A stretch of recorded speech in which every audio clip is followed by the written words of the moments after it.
The last pro rally from Pennsylvania left Paul Schwanier struggling to maintain his series points lead after a second-place finish gave him just a 3-point margin over this man, Henry Joy. Joy, despite the rollover in Pennsylvania, is in second place. Then, in Group 5, Sam Bryan in the Saab retains his lead position, even though transmission problems sidelined him in our last event. Bruce Newey, the Kiwi driver, just 4 points behind, and he's coming off a big win in Pennsylvania. In Group 2, Bill Malik maintains his dominance despite his own transmission troubles. He's hoping to improve in Maine. Then there's Cal Landau, back in the production GT class, looking to continue his winning streak and bump leader Lee Shadbolt. In production class, Tad Otaki is out front after his win in the last event. SCCA Pro Rally is next.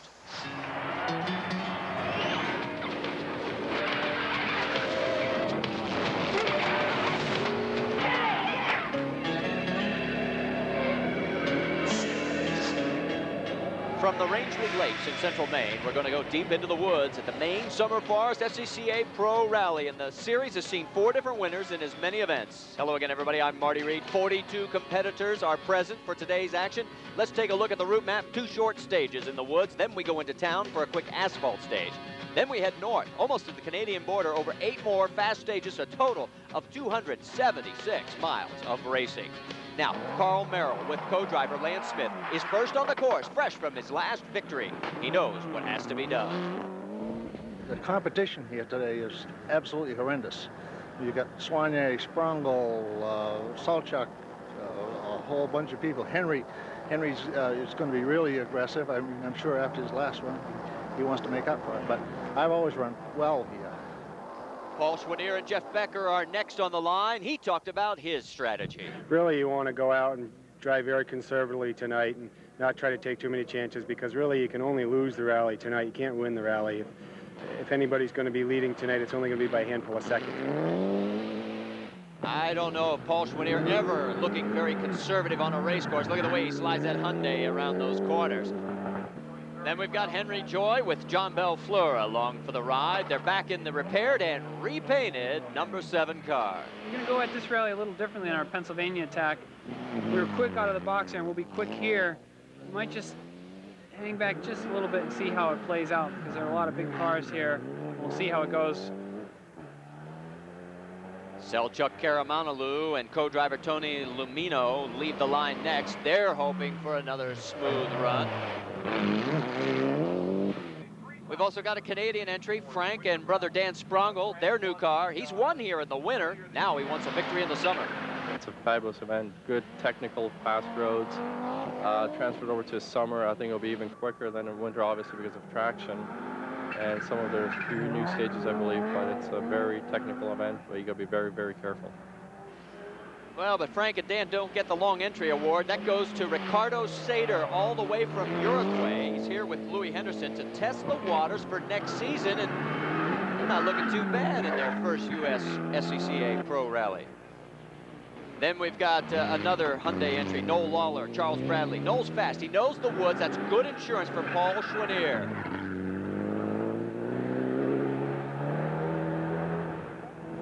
Then there's Sam Bryan and Rob Walden. They're up next in the Group 5 Saab, and they're looking for a trouble-free ride as they come off the line and head for the woods.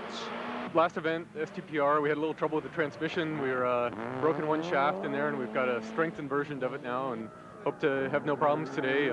Like the roads here, nice weather, should be great. Now, we told you this was a very fast first stage. Here's how fast. Carl Merrill is back out of the woods. Fastest time of 12 minutes, 17 seconds. Uh-oh, trouble again for Paul Schwanier.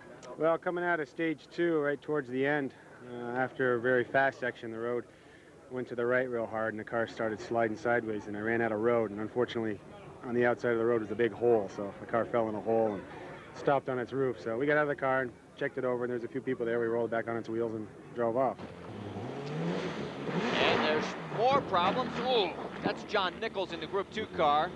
He's going to get out with some help and head into town, where we will go for some fast asphalt racing when we come back from the break.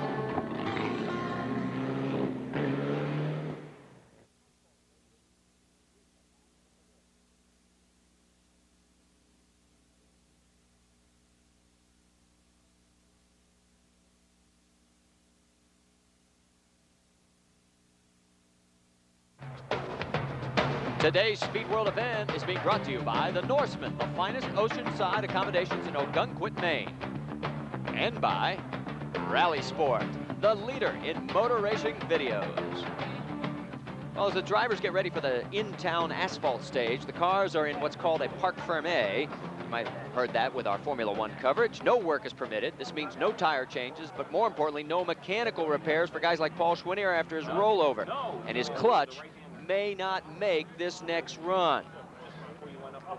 Now his teammate is set. Noel Lawler leads the line in what was Paul Schwinnier's championship-winning car last season. This native Irish driver really works the car on the asphalt well. In Ireland, almost all the rallies are run on asphalt. His experience will really help him here.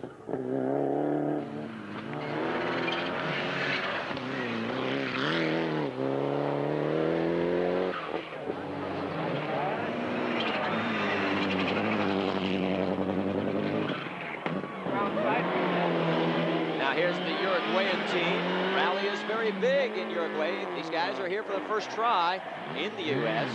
Oh, just a little bit wide on the handbrake turn. As we go on board, you see how much work is required. Now, we have got information their car has a transmission problem, but it looks pretty fast through this section.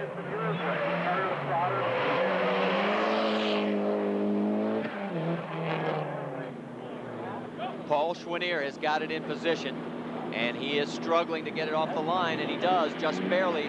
That is one sick rally car. The clutch is gone, the exhaust is crushed from the rollover, but he has to nurse it to the end of the stage before he can begin repairs.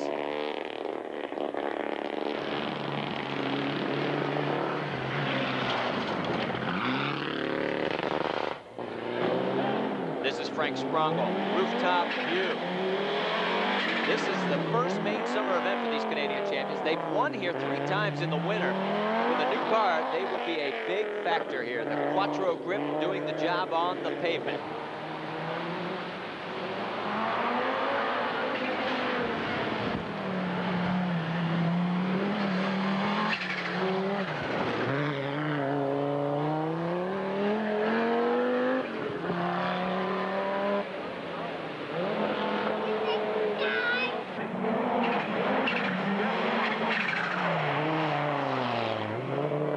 Got it a little wide there. Let's go back to where we find Henry Joy, the only right-hand drive vehicle in the event. This car was totally rebuilt after rolling back in Pennsylvania. Henry is still within striking distance of the championship. And with Schwinnier's problems, he can move ahead with a good, strong finish here.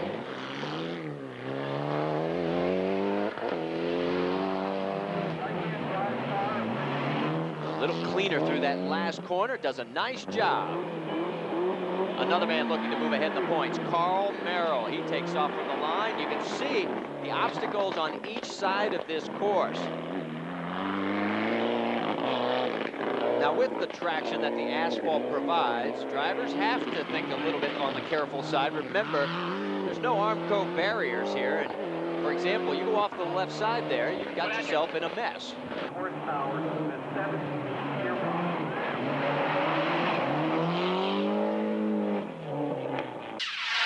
Now you want to do a little dual racing, comparison shopping as it be. Dueling Group 2 GTIs. Chris Havis on top, John Nichols on the bottom, within a second of each other. Whoa, as they go through the hairpin, Nichols on the bottom, a bit wide, and that costs him, as you can see. As they come to the finish, Havis a bit faster in this very tight rivalry. Another fast GTI. This is Pete Pollard, a production car running up with the big boys. And that finish will be good for 8th place. So, after the first day, Carl Merrill is out front with a total time of 13:35, but look how tight the field is behind him. Just 1 second difference between Lawler in second and Sprongel in third. And now the work begins. Schwinnier's team looking to keep the car competitive for day 2 racing, and a lot more racing still to come.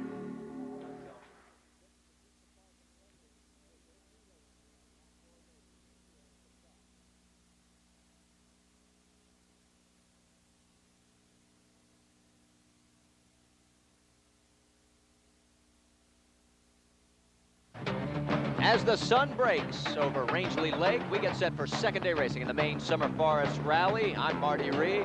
Glad that you're with us. The cars are lining up in the reseated order, and the honor of going off first will belong to Carl Merrill, and he's heading out for the stage 5 start. It hasn't rained in over a week, and you can see dust is going to be a factor. Advantage of being first, I really don't know. Those guys behind me could tell you better than I, but we have a totally clear road, just beautiful running.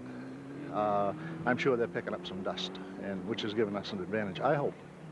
Is that a Cheshire Cat grin on Carl Merrill's face? Well, Noel Lawler's about to find out. He heads out second on the road, and watch as he sets up for this bridge.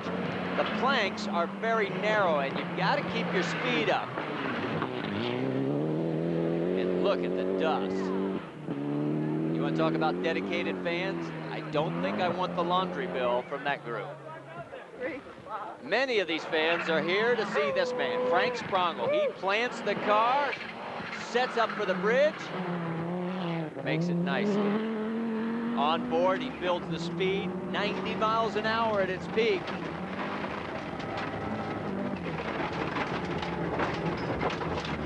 Wait a minute, that's Noel Lawler.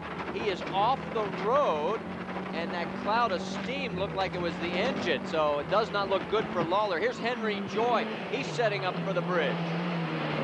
A little more conservative approach. That may pay off at day's end. Paul Schwanier back at the line. The car's repaired. What does he expect? It's difficult to make 4 minutes up on the leaders of the pack, so we're going to go out at a quick pace today, and about halfway through the day, we'll see how things are falling. Already one of the top cars has fallen off the road, so we've moved up a spot. And, you know, if we can at least keep the pressure on them and show that we're turning some quick stage times, maybe they'll worry a little bit about us, and you never know. Let's go back to check in on Sam Bryant, two-wheel drive Group 5. He is not taking it easy. He's flying across that bridge, keeping the momentum up. And help has arrived for Noel Lawler. It gets him out, but the car is done. I think we got a puncture going over the bridge at so quick a pace, and as we came to a right sweeper, car just decided it wasn't going to make the turn, and we went straight off and airborne and ended up in the trees. So a bad break for Lawler. Here's stage 7 now. Carl Merrill enjoying the dust-free view, and he is setting a torrid pace. Behind him, Frank Sprongel keeping the pressure on. He told us about the view from that number 2 spot. First stage today, very rocky running, extremely rocky. You can't go off into the side of the roads. If you do, again, get a flat tire, take off a corner on the car. The last stage we ran was smooth, fast.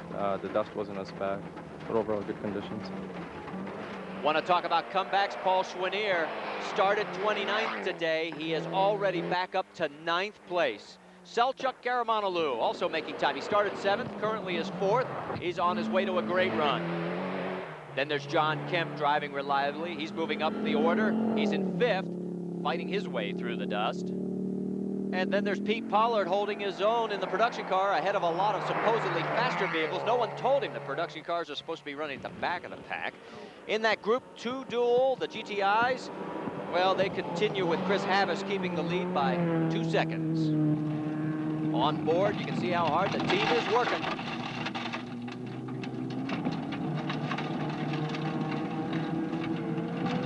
Just behind John Nichols, he's got tire trouble though. 2 flats in 2 stages as the rocks have taken their toll on his vehicle.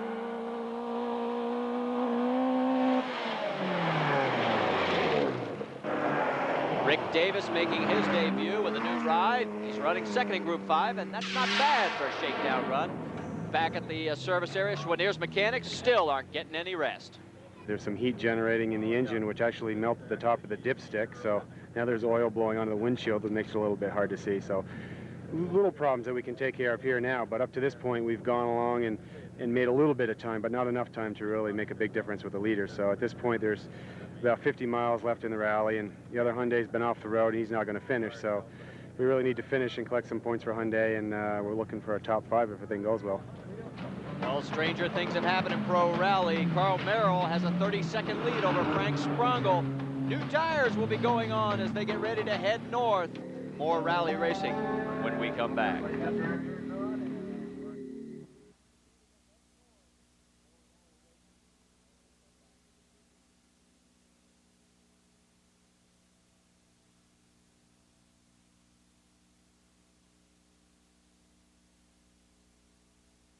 The Sports Car Club of America is your ticket to the pit lane and the fast lane. If you'd like SCCA membership information, call this toll-free number, 1-800-972-6662. Now we know that rallying is new to many of you here in the States, and each week we're going to take you behind the scenes in a segment we call Rally Dirt. Now with all the cars we're following, it's important to understand the difference in the classes, and for that we go to John Buffum. Right, Marty. The fastest cars of the 5 classes are the open class cars. 4-wheel drive, turbocharged, close ratio gearboxes. Formula silhouette, basically, they have to have an engine that comes from the manufacturer of the car. Moving along here, we have a new class that we started last year. It's Group 5. Essentially, again, you can strip the interior of the cars out. Engine has to come from the manufacturer of the car. 2-wheel drive, large engine or turbocharged, about 300 horsepower. Moving on in a similar vein, 2-wheel drive, the smaller engine cars, like this Volkswagen, strip the interior out, about 200 horsepower, 2-wheel drive, still pretty quick car. Then we have 2 classes that are basically showroom stock, you might say. Larger engine cars, like this Mazda 323 GTX. It's 4-wheel drive, it's turbocharged, but you cannot take the interior out. There's very limited modifications that are allowed. Safety equipment, of course, but the engines are very close to stock, about 150, 160 horsepower. And then the smallest class is the showroom stock production class, as we call it. The small, non-turbocharged cars, 2-wheel drive, keep the interior, 130 horsepower, very good class, about $12,000, $15,000 you can get into rallying. And that's one of the reasons rallying is growing in popularity. Carl Merrill in the open class heads out on stage 9, fastest part of the course. These guys are hitting over 100 miles an hour on this flat, smooth stage. Hold on. Frank Sprongel taking full advantage of the stage. The interval between cars has been moved to 2 minutes. It seems to be helping visibility.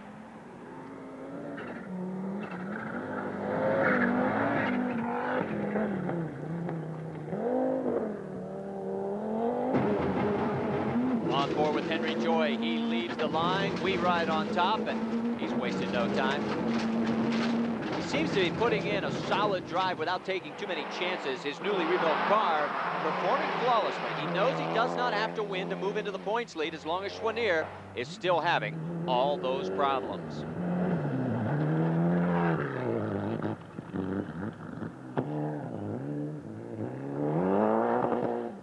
One driver who is really pushing, Selchuk Karamanoglu. He's fresh off a win at the Mount Washington Hill Climb, and he looks like he wants more.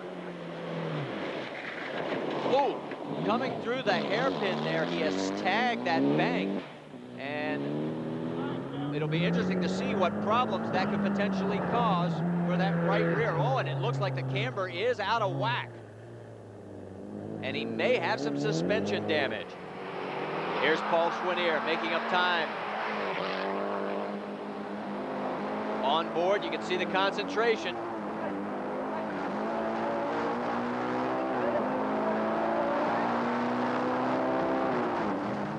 Schwanier, however, is behind Selchuk Karamanoglu, now having that suspension damage, and that may slow him down since passing in the dust has almost been impossible. John Kemp squirts through. He's looking to stay in the top 5. And Carl Merrill has fallen off the pace as he heads towards the end of stage 11. Frank Sprongel using all of the road. He's coming to the finish line faster. In fact, he's going to move into the lead by 24 seconds over Carl Merrill.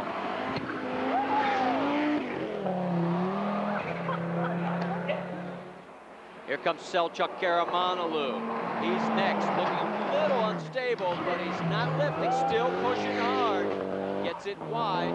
He'll stay in 3rd for now. Paul Schwanier, he comes blasting through, still trying to make up time. As we go on board for the finish of stage 11, the co-driver will reset the clock. There he goes. And they have moved into 5th. Sam Bryant leading in the 2-wheel drive, Group 5 class. He's trying to work his way back into the top 5 overall, but he won't get there this time. Then there's Bruce Newey. He's got a flat right rear. He's right behind. He's gambling on finishing the stage before changing that tire. Look out, that left-hander. Well, he does make it to the line, and now gets time to change the tire. Came up over the brow and turned to the left into that corner, and we just washed out completely because of the flat tire. Co-driver had called that the flat tire was there. He picked it up, and we just hit the bank, spun around, selected reverse, and went over the line backwards. Leader Frank Sprongel has a clutch problem with 50 miles to go, but he says he's got a quick fix. We're trying to save the clutch so we can finish off the route because we got a very slippery clutch on the last 3 stages.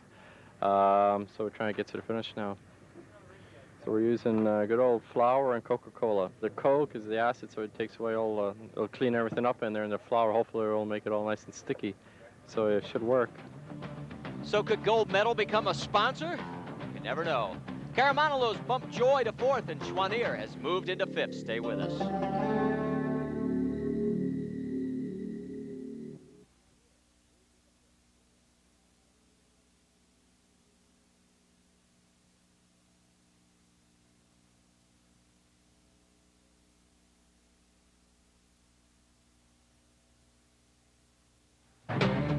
Today's Speed World event is being brought to you by the Norseman, the finest oceanside accommodations in Ogunquit, Maine, and by Rally Sport, the finest in motor racing videos. On top of Carl Merrill's car here at the start of stage 12, 7-speed gearbox getting him up to speed. We're heading towards the finish line here. Sprongel out next. Frank trimming the corners, even on the uphill sections, getting good grip, and the clutch fix seems to be working. On board, you get a look at the pockets of dust that are making things tough, though. The sun gets lower, visibility is becoming a problem, even with the 2-minute intervals.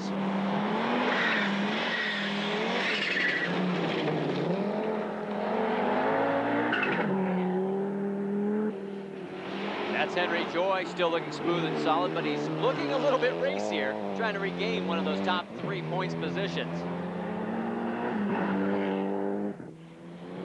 Selchuk Karamanoglu up to speed, but the problems with the right rear continue.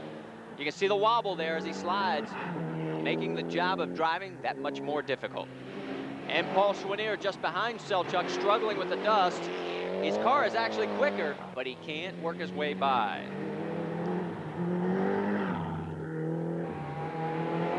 Chris Havis, who dropped the second in Group 2 on the last stage, is looking to make up time here and regain his class lead. On board with Chris as he comes into a hard left. Whoa, look out, he's going over. When we came into the clearing, we noticed that it was much sharper than we had any hopes of making, and that was it. We kind of went into the ditch and did an endo rollover sort of thing, and that was it. We got to spectate from that point on. Tough break for Havis. Now this is the finish line. Final stage, Carl Merrill. Look at the dust that he's kicking up, and that has to be an advantage for him. On board with Frank Sprongel. Look at this. You can't see a thing. The sun isn't even helping. He gets off just a bit there, but the good news is that the clutch is still holding. His time is good at the finish. He's faster by 18 seconds, and he's going to take the win. On board the celebration, and later in town, Frank gave us the recap. The clutch started going away on us, so we put in 2 cans of Coke into the clutch to wash it out to get rid of the oil in there. That seemed to save the day. And on the last stage, because of the dust and that, we managed to go off a little bit, but we made it and we won with 19 seconds, so it was a great event. It certainly was, as the Sprongel brothers claim their first win here in the summer event. Carl Merrill takes the respectable second, but the big news is Henry Joy, who moves into the season points lead with his 3rd place finish. Make plans to join us as we move to the desert for our next broadcast of the Prescott Forest Pro Rally from Arizona. It's November 9th, 7:30 p.m. right here on The Deuce. I'm Marty Reed. Thanks so much for joining us. We'll see you next time for more Pro Rally racing action.